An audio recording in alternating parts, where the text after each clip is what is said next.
Hello everyone, welcome to another edition of ICTV Headlines. As usual, I'm your host Dijana Kunovac alongside Greg Barnes. We are in week 2 of UNC's football training camp.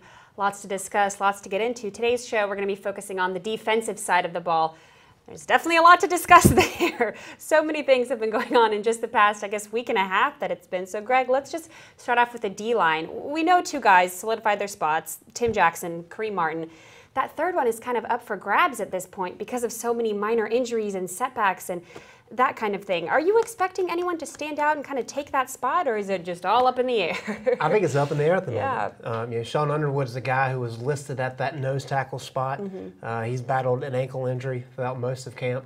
And so you've got other guys. I mean, Ethan Farmer's a guy there, Devontae Brown. Ethan Farmer is known as a run stopper, not necessarily a guy with pass rushing skills. Devontae Brown has a little bit of both. Maybe not quite as far along as Farmer is. So there are question marks there. They need guys to get back healthy. Yeah. Injuries are plaguing this defense up and down the... Dropping like flies. That's right. Like flies. You mentioned Kareem and Tim. We know what they bring to the table, but that too deep is where the questions are. Who are going to fill those roles? And not just at nose tackle, but at 3 technique, at that strong side defensive line spot. A lot of question marks remain. How bad do you think the loss of Shaquille Rashad is going to hurt that spot? Because, I know we have Darius Lifford and we have Ellerby both competing for that position, but I feel like Shaquille Rashad was a little bit of a front runner heading into training camp. We're not calling it fall camp. It's not fall yet.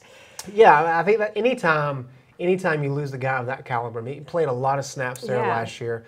Lifford, they like him, very athletic. Keithus Otis, I spoke with Vic Koenig on Monday, and Vic said he's probably one of the few bright spots on the defensive side of the ball. He's really come along, so that's good for that spot. I'm sorry, I said Ellerby, yeah, Keithus Otis, yes. Yeah, but the issue there is they like that speed package where you get 2 bandits in, one pretty much at each defensive end position. Yeah.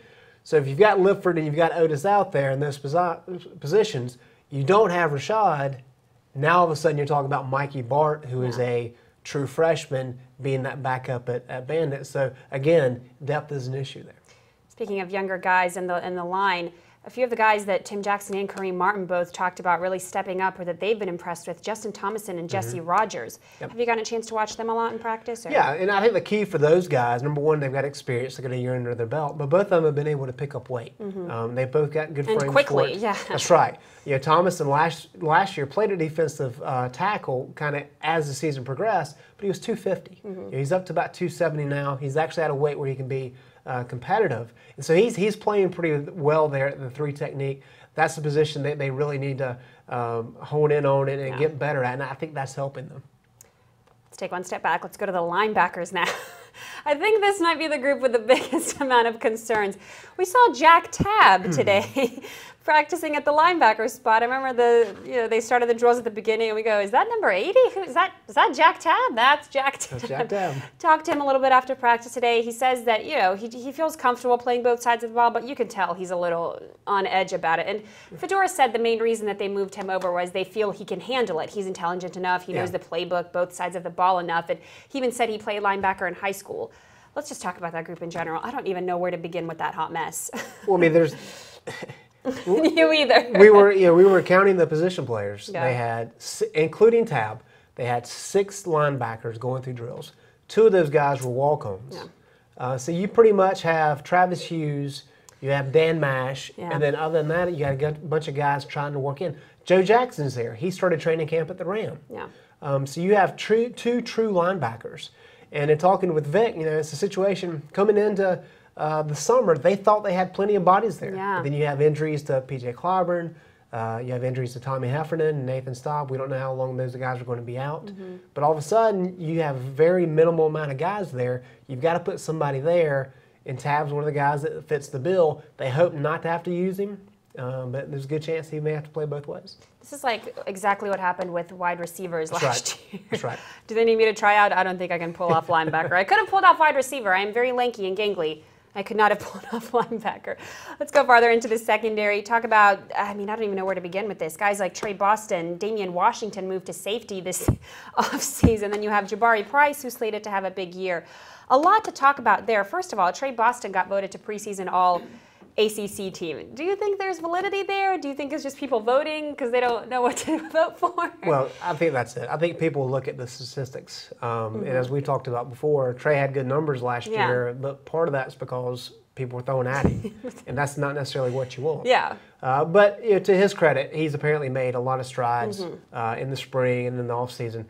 And then talking with Vic again, he said there is a substantial drop from the 1s to the 2s.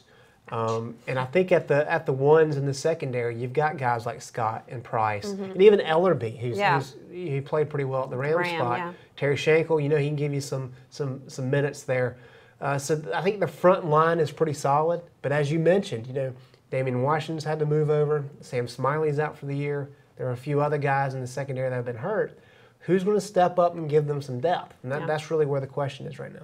Have you had any guys during this training camp stand out to you on the defensive side of the ball? Anybody just kind of wow factor to you? Yeah, I think Darius Lipford. That's who I picked. And Travis Hughes. I mean, I think those are guys. Okay, you got Travis. But to your point, Lipford's a guy we just really hadn't seen him before. Very athletic. But Hughes is a guy that he's always had athleticism, but he seems to kind of get it now. And we'll see how that plays out in the games. But that was something big for him.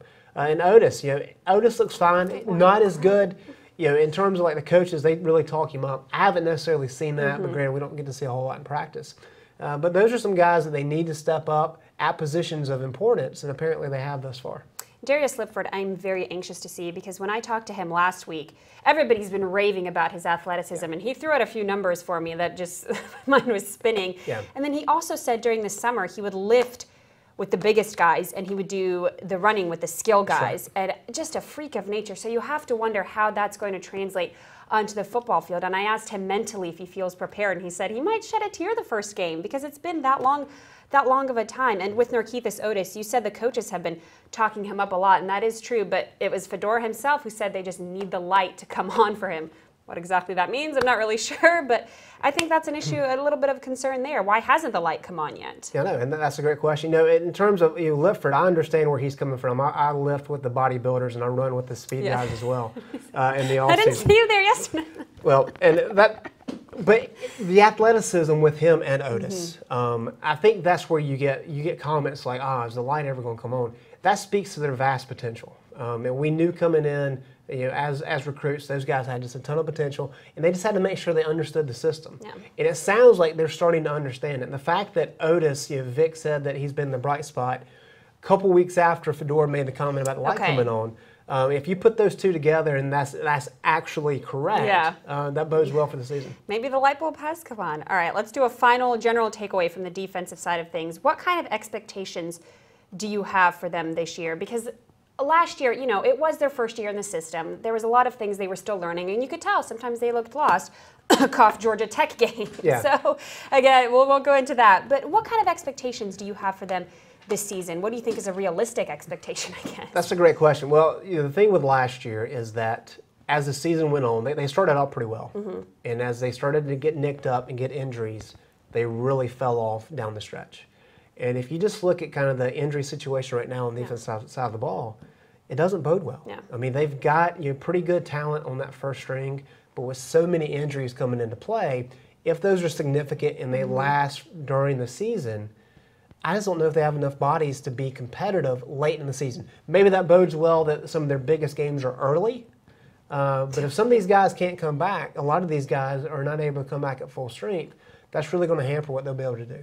You talked to Vic Koenig today. What was the biggest takeaway that you had from your conversation with him? He's always a character, that man. He is a very much a character, but he has a lot of concern with depth, and pretty much at all the position groups. I mean, the fact that he's having to move guys like Damian Washington and Jack Tabb, guys that were offensive players 2 weeks ago, to the defensive side of the ball, that's not where you want to be. I mean, Jack Tabb was running with the twos during practice. There are sets where Ebron and Tabb are in at the same time. Jack Tabb is not a washed-up tight end. That's right. Jack Tabb is an NFL caliber tight end. That's exactly right. Normally you see like a guy on the threes or something.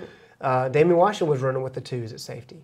So you've got guys that have really not ever played the position before or haven't played in years since high school, having to run with the twos. I mean, that's significant. And as we said, we're less than 2 weeks into camp. If some of those other guys don't get healthy quick, there could be some issues. Well, that's just easing the minds of Carolina fans everywhere. We should end it on that lovely note. Any positive takeaways? Something. There are some talented guys there. Yeah. No, depth. Depth is the biggest concern. You're correct. We talk about it all the time, but depth is the key. Depth is what separates the national contenders from the teams that can squeak out a surprise here or there. That was a good ending note. I can't come up with anything better than that. It was very deep. That's going to be it for this edition of ICTV Headlines. Thank you so much for joining us, everyone.